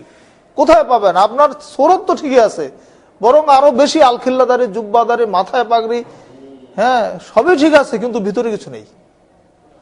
সে তার সত্তাটাকে বিকিয়ে দিয়েছে স্বার্থের জন্য, অর্থের কাছে সে বিক্রি হয়ে গেছে, যার জন্য তার মুখ দিয়ে হক কথা বেরোবে না। এইখানে আলেমরা সহযোগিতা করেছে মিলাদের এই অনুষ্ঠানে। এই মিলাদ অনুষ্ঠানের সমর্থনে তৎকালীন আলেম সমাজের মধ্যে সর্বপ্রথম যিনি এগিয়ে আসেন তিনি হলেন আবুল খাত্তাব ওমর বিন দেহিয়া। এই ভদ্রলোক কি করেছে, আর তানভীর ফি মাউলিদিস সিরাজিল মুনির নামে একটি বই লিখেছেন। মিলাদের পক্ষে একটা বই লিখেছেন, সেখানে বহু জাল ও বানাওয়াট হাদিস জমা করেছেন। অতঃপর বইটি 626 হিজরিতে গভর্নর কুকুবুরির নিকটে পেশ করলে তিনি খুশি হয়ে তাকে সঙ্গে সঙ্গে 1000 স্বর্ণমুদ্রা বর্ষিক দেন। দেখেন, মিলাদ চালু করছে কুকুবুরি, এবারের পক্ষে হাদিস বানিয়ে দিলাম আমি, একটা বই লিখে দিলাম, বাদশাহ খুশিতে বাকবাকুম গদগদ হয়ে 1000 স্বর্ণমুদ্রা দিয়ে দিলেন। বাস, তো হুজুর তো পকেটে নিয়ে খুশি, 1000 স্বর্ণমুদ্রা পেয়ে গেছে, মানে তো বিশাল, আমার তো আর অভাব নাই। এইভাবে কিন্তু দিনগুলিকে বিকৃত করেছে। আরেকটি ভুল যেটা আমাদের মধ্যে আছে, যে মূলত মৃত্যু দিবসে জন্মবার্ষিকী পালন। রাসূল সাল্লাল্লাহু আলাইহি ওয়াসাল্লামের জন্ম মৃত্যু দিবস যে সোমবার, এটা হাদিসে আসছে। তিনি সোমবারে জন্মগ্রহণও করেছেন, মৃত্যুবরণও করেছেন সোমবারে, সোমবারটা হাদিসে আসছে, কিন্তু তারিখটা হাদিসে নাই। এখন এটা সমন্বয় কিভাবে হবে? জন্মের তারিখ না, মৃত্যুর তারিখ আছে, কারণ জন্মের সময় তো এসব চিন্তা করে নাই। তিনিই যেন মোহাম্মদ সাল্লাল্লাহু আলাইহি ওয়াসাল্লাম এরকম জানতেন নাকি? জানলেনও দিন তারিখটা ভালো করে লিখে রাখতেন। এই জন্য তো লেখা নেই। আমাদের বাপ দ্বারাই তো অনেক সময় আমাদের জন্ম তারিখ লেখা রাখে নাই, মুখস্থ বলে কি ওই কার্তিক মাসের অমুক বারে তুমি হইছো। আপনাদের মায়েদের জিজ্ঞাসা করে দেখবেন, মারা ওই বাংলা মাসও বলতে পারে এবং দিন তারিখ কোন সময় হয়েছে টাইমটাও বলতে পারে। ওই যে টাইম বলতে ঘড়ি কাটা বলবে না, বলবে যে ওই ভোর রাতের দিকে আজান যখন দেয় তখন, অথবা বিকালে সূর্য হালে হেলে গেছে তখন, এইরকম করে তারা একটা টাইমও বলে দেয়। কিন্তু আর তারিখ বলে যে ওই কোন মাস, মাঘ মাস না পৌষ মাস না কার্তিক মাস না অগ্রহায়ণ মাস, এইভাবে বলতে পারে। এখন আমরা বুঝতেছি যে জন্ম তারিখ লেখা রাখা প্রয়োজন। এখন আমরা যারা শিক্ষিত হয়েছি, আমরা মাশাআল্লাহ আমাদের ছেলেদের জন্ম তারিখ একেবারে কম্পিউটার কম্পোজ করে লেমিনেটিং করে রেখে দিই। এরকম ব্যবস্থা তখন ছিল না। রাসূল সাল্লাল্লাহু আলাইহি ওয়াসাল্লামের জন্মদিন লেখা নাই, কিন্তু সোমবারটা হাদিসে আসছে ওই আগের দিনের রেওয়াজের মতো। তো এখন আধুনিক জ্যোতির্বিজ্ঞানের হিসাব মতে 8 তারিখ হতে 12 রবিউল আউয়ালের মধ্যে 9 তারিখ ব্যতীত সোমবার ছিল না জন্মের সময়টা। আধুনিক জ্যোতির্বিজ্ঞানের যে হিসাব করে দেখেছে, রাসূল সাল্লাল্লাহু আলাইহি ওয়াসাল্লাম যে বছরে জন্মগ্রহণ করছেন সোমবারটা যেহেতু ঠিক আছে, সোমবার ওই 8 থেকে 12 তারিখের মধ্যে 9 তারিখটা হয় সোমবার। সোমবার ঠিক থাকলে রাসূল সাল্লাল্লাহু আলাইহি ওয়াসাল্লামের জন্মদিন হচ্ছে 9 রবিউল আউয়াল। কথা বুঝতে পারছেন? সোমবার যদি হাদিস অনুযায়ী ঠিক রাখি আমরা, তাহলে রাসূল সাল্লাল্লাহু আলাইহি ওয়াসাল্লামের জন্ম তারিখ হচ্ছে, দিন হচ্ছে 9 রবিউল আউয়াল। তাহলে 9 রবিউল আউয়াল জন্মদিন কিন্তু আমরা পালন করি না, আমরা 12 রবিউল আউয়াল মৃত্যু দিবসে জন্মদিন পালন করতেছি। এখানে একটা আমরা কি গ্রামাটিক্যালি ভুল বলবো না কি বলবো, একটা ভুল করতেছি। আরেকটি বিষয় হচ্ছে, মূলত দিবস পালন কোনো গুরুত্বপূর্ণ বিষয় নয় শরীয়তে। রাসূল সাল্লাল্লাহু আলাইহি ওয়াসাল্লামের জন্মদিন মৃত্যু দিবস তো নয়। আধুনিক যুগে যারা আমরা দিবস পালন করি, আমরা যারা সন্তানদের বার্থডে পালন করি, তারপরে আপনার ম্যারেজ ডে পালন করি, এই সমস্ত দিবসও পালন করা যাবে না। এগুলোর শারীরিক কোনো ভিত্তি নাই। জন্মদিন হয়েছে, আমরা শুধু জন্মদিনে তো নয়, কোন দিন বাচ্চাকে ভাত খাওয়াইলাম, প্রথম ভাত মুখে দেওয়া হলো, সেটার একটা দিবস হচ্ছে এখন ভাত খাওয়া দিবস। দিবসের মধ্যেই আমরা মানে এর মধ্যে যে কি ক্রেডিট আর কি ভালো কিছু পাচ্ছি আল্লাহ আলাম। একটা অনুষ্ঠান তো করতে হবে, পয়সার তো অভাব নাই, বাঙালিদের এখন টাকার অভাব নাই। কারণ বাংলাদেশের অর্থ ব্যবস্থা এমন পর্যায়ে ঠেকেছে, যারা পয়সাওয়ালা হচ্ছে তারা আকাশের দিয়ে উঠে যাচ্ছে, আর যারা গরিব হচ্ছে তারা নিচের দিয়ে চলে যাচ্ছে। আর মাশাআল্লাহ এখন আমাদের বর্তমান সরকার যেই কি পে কমিশন আবার দিচ্ছে, হ্যাঁ, এটা পাইলে তো আবার দ্রব্যমূল্যের যেরকম দাম বাড়বে, তাতে মনে হয় যে যারা মানে নিম্ন শ্রেণীর মানুষ তাদের কি অবস্থা আল্লাহ ভালো জানে। কারণ সামঞ্জস্যহীন হচ্ছে প্রতিটা বিষয়। 14 কোটি 16 কোটি মানুষের মধ্যে 14 লক্ষ মানুষ হচ্ছে সরকারি কর্মকর্তা কর্মচারী, আর তাহলে বাকি মানুষগুলোর উপায় কি? সব দিক দেখে তাহলে ওই পরিমাণ সব জায়গায় কিন্তু একটা ইনকাম সোর্স তৈরি করতে হতো। এটা নিয়ে সমালোচনা লেখালেখি হচ্ছে, যাই হোক ওইটা আমাদের প্রসঙ্গ না। তো এখন দিবস পালন এর কোনো সারি ভিত্তি নেই, কোনো দিবসই পালন করা যাবে না। যদি দিবস পালন গুরুত্বপূর্ণই হতো, তাহলে রাসূল সাল্লাল্লাহু আলাইহি ওয়াসাল্লামের জন্ম দিবস মৃত্যু দিবস গুরুত্বপূর্ণ হতো না, নবুয়ত দিবসটা গুরুত্বপূর্ণ হতো?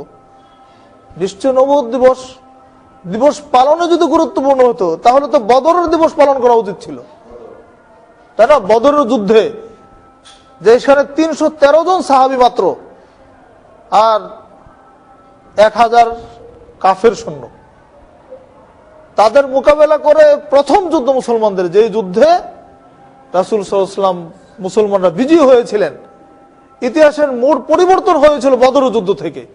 এটাকে ইতিহাসে মোড় পরিবর্তনকারী যুদ্ধ বলা হয়। মানে পুরা পরিস্থিতিটা ঘুরে গেল একটা যুদ্ধের কারণে। সেই বদর যুদ্ধ পালন হওয়া উচিত না? দিবস পালন করা উচিত না? আমরা জানি না বদর যুদ্ধ কয় তারিখে হয়েছে। মক্কা বিজয়, রাসূল সাল্লাল্লাহু আলাইহি ওয়াসাল্লাম নিজের জন্মস্থান থেকে বিতাড়িত হলেন, নিজের আত্মীয় স্বজন নিজের জন্ম ভিটা ছেড়ে চলে যেতে হলো। সেই মক্কা আবার তিনি ফিরে আসলেন 8ম হিজরিতে, মক্কা বিজয় হলো। এই মক্কা বিজয়ের দিনটা পালন করার প্রয়োজন নাই? এর চেয়ে গুরুত্বপূর্ণ আর কি দিবস আপনি খুঁজবেন? জন্ম মৃত্যু তো একটা সামান্য বিষয়, কিন্তু কোন দিবসের গুরুত্ব ইসলামে কোথাও নাই। কোন কিতাবে হাদিসের কোন পৃষ্ঠায় রাসূল সাল্লাল্লাহু আলাইহি ওয়াসাল্লামের জীবনে কোন দিবসের কোন দলিল পাবেন না খুঁজে। তাহলে এগুলো আমরা কেন করছি ভাই? এগুলো করার কোনো গুরুত্ব আছে? এগুলো ছাড়তে হবে। এগুলি হচ্ছে বিদআত, এগুলো হচ্ছে বাড়াবাড়ি। ইসলাম যতটুকু আছে ঠিক ততটুকুই করতে পারে, বাইরে করার কোনো অধিকার আমাদের নেই। এদেশে দু ধরনের মিলাদ চালু আছে, একটি হচ্ছে কিয়ামি, অন্যটি হচ্ছে বেকিয়ামি। এটা একটু জানেন, এটা আমাদের দেশে খুব বেশি চালু। কিয়াম মানে কি? দাঁড়িয়ে যাওয়া। হ্যাঁ, কিয়াম অর্থ হচ্ছে দণ্ডায়মান হওয়া। মিলাদ পড়তে পড়তে এক পর্যায়ে আমরা দাঁড়িয়ে যাই, শেষ টাইমে দাঁড়িয়ে যাওয়া হয়। আমাদের দেশীয় যেটা রেওয়াজ আমরা সেটাই বলছি। কিয়ামি যারা করেন তাদের যুক্তি হলো তারা রাসূল সাল্লাল্লাহু আলাইহি ওয়াসাল্লামের সম্মানে উঠে দাঁড়িয়ে থাকেন, রাসূল সাল্লাল্লাহু আলাইহি ওয়াসাল্লামের সম্মানে উঠে দাঁড়িয়ে থাকেন। এর দ্বারা তাদের ধারণা যদি এই হয় যে মিলাদের মাহফিলে রাসূল সাল্লাল্লাহু আলাইহি ওয়াসাল্লামের রূহ মুবারক হাজির হয়ে থাকে, তবে এই ধারণা সর্বসম্মতভাবে কুফরি। কারণ তাহলে রাসূল সাল্লাল্লাহু আলাইহি ওয়াসাল্লামকে এই বিষয়ে আগে ভাগে জানতে হবে যে, এক নম্বর জানতে হবে অমুক এলাকার অমুক বাড়ির অমুক কক্ষে মিলাদ হবে, তিনি আসবেন কিভাবে? না জানলে আসবেন কিভাবে? আর দুই নম্বর জানতে হবে বিষয় হচ্ছে বিশ্বের বিভিন্ন প্রান্তে প্রতি মিনিটে অসংখ্য মিলাদের মাহফিলে তাকে প্রায় একই সময় হাজির হতে হবে। এটা কিভাবে সম্ভব? ধরেন একই সময়ে আজকে বাদ মাগরিব মিলাদ নওদাপাড়াতে হচ্ছে, বাদ মাগরিব মিলাদ ঢাকাতে হচ্ছে, বাদ মাগরিব মিলাদ ধরেন আমেরিকাতে ওই সময় এই সময়ের যেটা সময় তখন হচ্ছে, তাহলে রাসূল সাল্লাল্লাহু আলাইহি ওয়াসাল্লাম কয় জায়গায় যাবেন? কিভাবে যাবেন? রুহানি ক্ষমতা বলে যাবেন। হ্যাঁ, রুহানি, হ্যাঁ সেটা রুহ তার কয়টা? তার রুহটা তো যাবে। রুহ কয়টা? রুহ তো হচ্ছে একটা। তিনি কিভাবে আসবেন? স্বয়ং আল্লাহ রাব্বুল আলামিন নিজেও তো আসমান থেকে আরশ থেকে মাটিতে নেমে আসেন না। শয়তানের বহুত চেলামা চামুন্ডা আছে, বিশাল বাহিনী আছে, একটা না। বন্ধুরা আমার, আল্লাহ সম্পর্কে আমাদের এখানে ভুল ধারণা আছে যে আল্লাহ পাক সর্বত্র বিরাজমান। আল্লাহ কিন্তু সর্বত্র বিরাজমান আল্লাহ স্বয়ং নন, তার শক্তি সর্বত্র বিরাজমান। তিনি সবকিছু দেখেন, সবকিছু শোনেন, সবকিছু তিনি আরশ থেকে নিয়ন্ত্রণ করেন। আমাদের দেখা আর আল্লাহর দেখা একরকম? আমরা তো ওয়াল পর্যন্ত, এরপরে কিছু দেখি না। আল্লাহ সবকিছু শোনেন এবং দেখেন। আল্লাহ সামিউম বাসীর, তিনি সর্বদ্রষ্টা, সর্বশ্রোতা। তিনি আরশ থেকে সবকিছু দেখেন, সবকিছু নিয়ন্ত্রণ করেন, এই ক্ষমতা তার আছে। কিন্তু তিনি কিন্তু আরশ থেকে নেমে এখন এই মজলিসে আসেন নাই। এই আকীদাটা আমাদের ভুল। আল্লাহ সর্বত্র বিরাজমানও নন, আর আবার আল্লাহ নিরাকারও নন। আল্লাহর আকার আছে, আল্লাহর আকার কিরকম এটা আল্লাহ ভালো জানে, আমরা তো জানি না। আমরা জানবো কতটুকু? যতটুকু আল্লাহ বলেছেন। আল্লাহ বলেছেন কি? তার হাত আছে, খালাকতু বিয়াদাইয়া, আমি সৃষ্টি করেছি নিজ হাত দিয়ে। হ্যাঁ, আল্লাহ বলছে আমার চোখ আছে। হ্যাঁ, আল্লাহ শুনেন, আল্লাহর পা আছে। কোরআন মাজিদে এই আয়াতগুলো আসছে, তা আমরা তো এর বাইরে কিছু বলতে পারবো না। কিন্তু আল্লাহ আবার শিখিয়ে দিয়েছেন কি? লাইসা কামিসলি শাইউন ওয়া হুয়াস সামিউল বাসীর। দেখেন কত সুন্দর আল্লাহ যে মানে কোরআন মাজিদ যে মানে পূর্ণাঙ্গ একটি কিতাব, এটাই এই আয়াত একটা প্রমাণ। তিনি বলছেন, আল্লাহর যখন অঙ্গ প্রত্যঙ্গ বললেন, তাহলে তো আমরা এটা নিয়ে বিভ্রান্তির মধ্যে পড়বো। তা আল্লাহ বলে দিয়েছেন লাইসা কামিসলি শাইউন, তার কোনো দৃষ্টান্ত নাই। আল্লাহ কার মতো? আল্লাহর হাত কেমন? আল্লাহ কত বড়!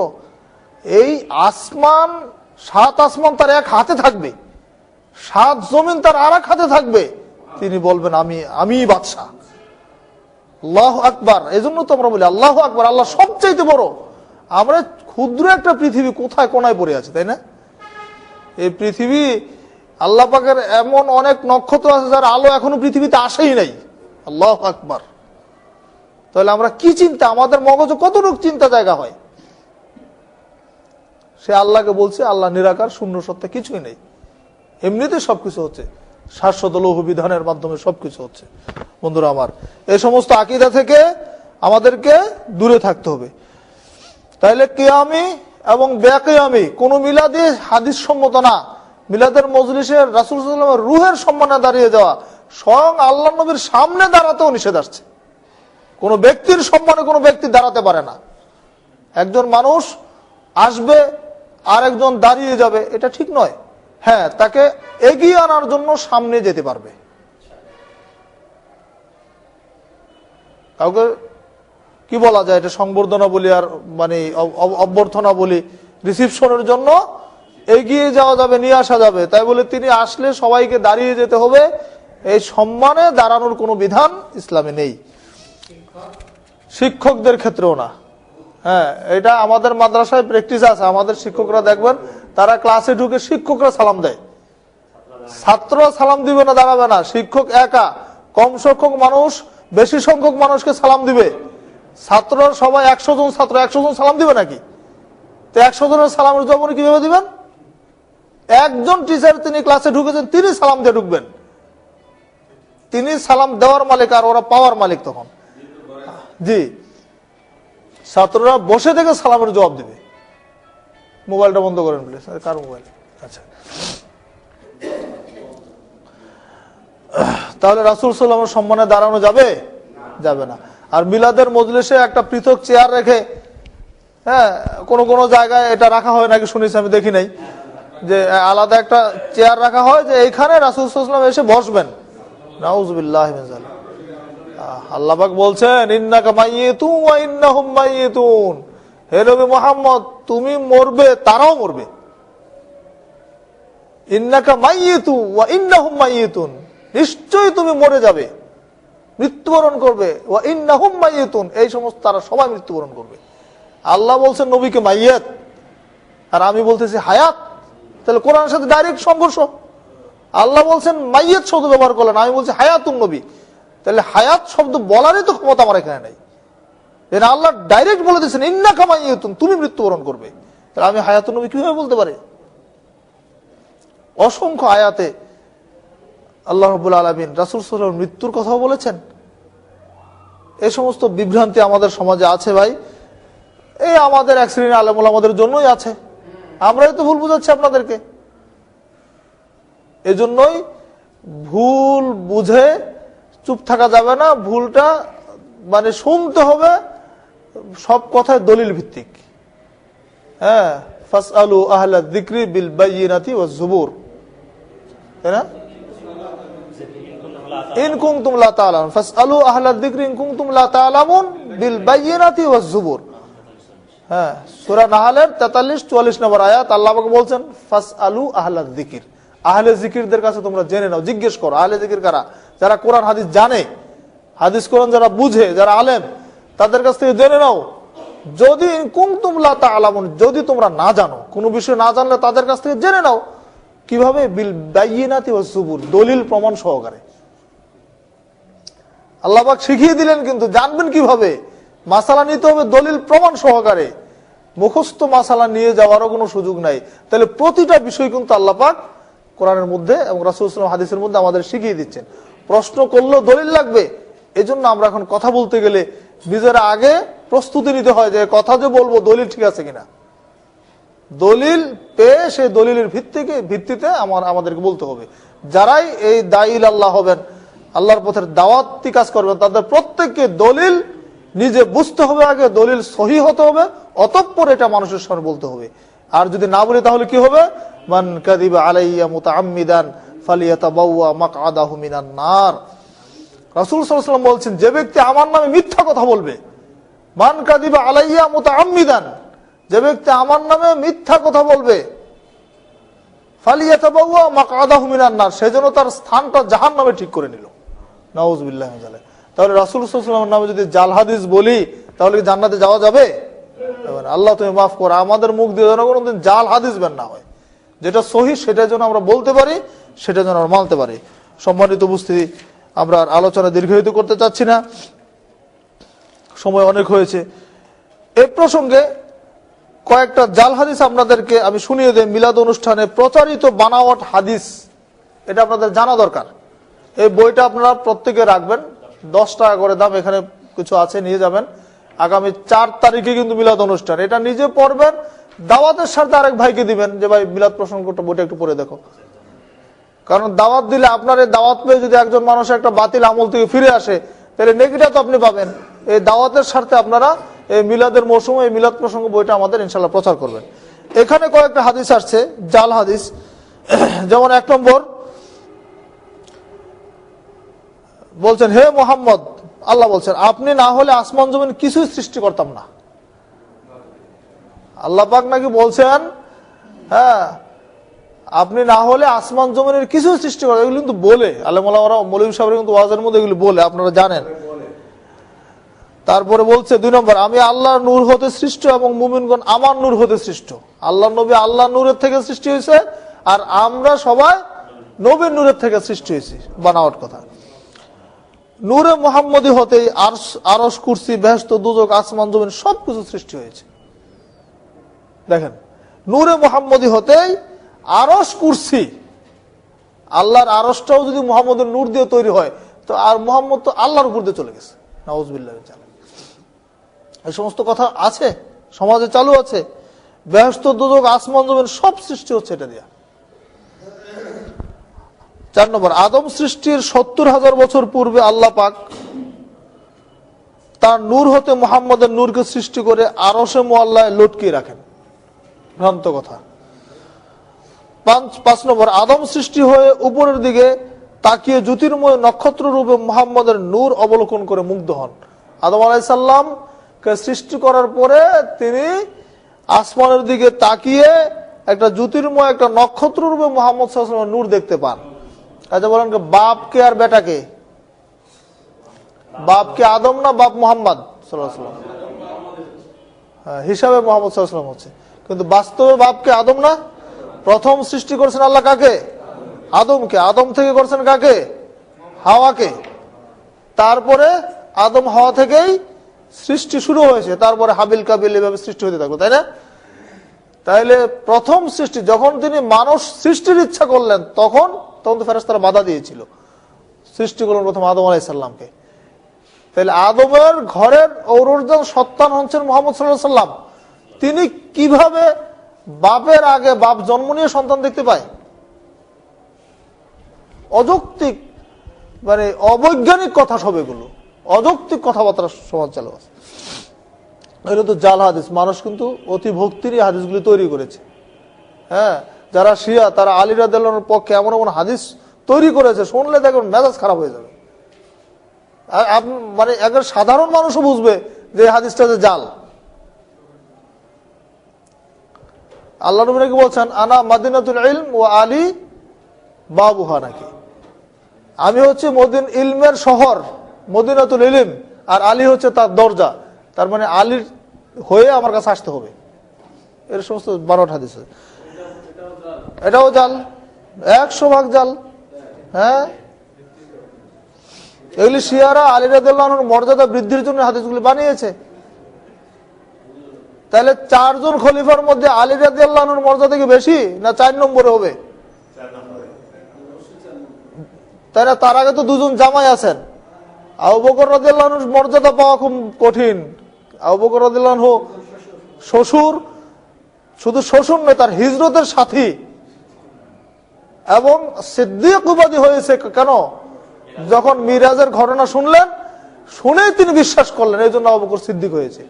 তো সে আবু বকর রাদিয়াল্লাহু আনহু মর্যাদা আলীর বেশি। আবু বকরের সামনে একটা হাদিসও নাই, আর আলী রাদিয়াল্লাহু আনহুর পক্ষে এতগুলো হাদিস বানিয়েছে। আচ্ছা, তারপরে আরেকটা হাদিস, রাসূল সাল্লাল্লাহু আলাইহি ওয়াসাল্লামের জন্মের খবরে খুশি হয়ে আঙ্গুল উঁচু করার কারণে ও সংবাদ দানকারিনীর দাসী সোয়াইবাকে মুক্ত করার কারণে জাহান্নামে আবুল হাবার হাতের মধ্যের 2টি আঙ্গুল পুড়বে না। বুঝছেন? আল্লাহ রাসূলের জন্মের খবর শুনে আবুল হাব কিন্তু খুশি হয়েছিল, খুব খুশি, আঙ্গুল উঁচু করেছিল। এই জন্য নাকি তার জাহান্নামে তার 2 আঙ্গুল পুড়বে না। এ হাদিস ঠিক নয়। এছাড়াও প্রতি সোমবার রাসূল সাল্লাল্লাহু আলাইহি ওয়াসাল্লামের জন্মদিবসে জাহান্নামে আবুল হাবের শাস্তি মওকুফ করা হবে বলে হযরত আব্বাস রাদিয়াল্লাহু আনহু নামে প্রচলিত তার কাফের অবস্থার একটি স্বপ্নের বর্ণনা এটি, কিন্তু এটা বাস্তবে কোনো হাদিসে নয়। তারপরে আরেকটা হচ্ছে, মা আমেনার প্রসবকালে জান্নাত হতে বিবি মরিয়ম, বিবি আসিয়া, মা হাজেরা সকলে দুনিয়ায় নেমে এসে সবার অলক্ষ্যে ধাত্রীর কাজ করেন। খুব মজা করে আমাদের হুজুর সাহেবরা এই ওয়াজগুলি কিন্তু করেন। মানুষ তো গদগদ চিত্তে কাঁদে, সরতাল দিয়ে বললে তারও মজা পায়, আমরা তো সর দিতে পারি না। হ্যাঁ, তাহলে মা আমেনার প্রসবের সময় জান্নাত থেকে নেমে এসেছিলেন কে বলছে? বিবি মরিয়ম, বিবি আসিয়া, মা হাজেরা, সবাই। কোনো ভিত্তি নেই এগুলো। জান্নাতে যাওয়ার পরে, জান্নাতে কি এখন কেউ ঢুকেছে? জান্নাতে তো জান্নাতে যাবে কিভাবে, জান্নাতে বেরিয়ে আসবে কিভাবে? এখন তো রুহগুলি আছে কোথায়? ইল্লিন অথবা সিজ্জিনে। এখন মানুষের জান কবজ হওয়ার পরে রুহ দুই জায়গা যায়, আছে না? সূরা ইল্লিন সিজ্জিনের কথা আছে না কোরআন মাজিদে? তাহলে রুহ একটা যাবে ইল্লিনে, একটা যাবে সিজ্জিনে। নেককারটা থাকবে ইল্লিনে, আর যারা পাপী তাদেরটা হবে সিজ্জিনে। তাহলে রুহের জায়গায় রুহ আছে। যখন কিয়ামত হবে, আবার রুহ দেহে আসবে, সবাই দাঁড়িয়ে যাবে, হাসরের মাঠ হবে, বিচার হবে, তখন না জান্নাত জাহান্নামে যাবো আমরা। জান্নাত জাহান্নামে তো কেউ ঢুকে নাই, তাহলে তারা কিভাবে জান্নাত জাহান্নাম থেকে বেরিয়ে আসলো? সেটাও তো লিখে নাই ভাই। সকলে দুনিয়ায় নেমে সেবা করেছিলেন। আচ্ছা, নবীর জন্ম মুহূর্তে কাবার প্রতিমাগুলো হুমড়ি খেয়ে পড়ে। নবীর জন্ম মুহূর্তে কাবার প্রতিমাগুলো হুমড়ি খেয়ে পড়ে। রোমের অগ্নি উপাসকদের শিখা অনির্বাণগুলো দপ করে নিভে যায়। বাতাসের গতি, নদীর প্রবাহ, সূর্যের আলো সাময়িকভাবে বন্ধ হয়ে যায় ইত্যাদি। এগুলো দলিল ভিত্তিক কোনো কথা নয়। তো এই সমস্ত গালগল্প সমাজে চালু আছে। হ্যাঁ, এগুলো থেকে আমাদের বেঁচে থাকতে হবে। সর্বোপরি মিলাদুন নবী করা হয় কি জন্য? রাসূল সাল্লাল্লাহু আলাইহি ওয়াসাল্লামকে মহাব্বতের উদ্দেশ্যে। তো কেন? আমরা আমাদের নবীকে বেশি মহাব্বত করি, এই জন্য। হ্যাঁ, ভালোবাসার কি বলবো, প্রকাশের জন্য আমরা মিলাদুন নবী পালন করি। এই ভালোবাসার জন্য কিন্তু আমাদের দেশে একটা দলই আছে আলাদা, তাই না? ভালোবাসা তাদের, আমাদের দরকার নাই। না না, আশেকে রাসূল। আশেক মানে অর্থ কি? প্রেমিক। হ্যাঁ, আশেক মানে হচ্ছে প্রেমিক, রাসূল মানে রাসূল সাল্লাল্লাহু আলাইহি ওয়াসাল্লামের প্রেমিক।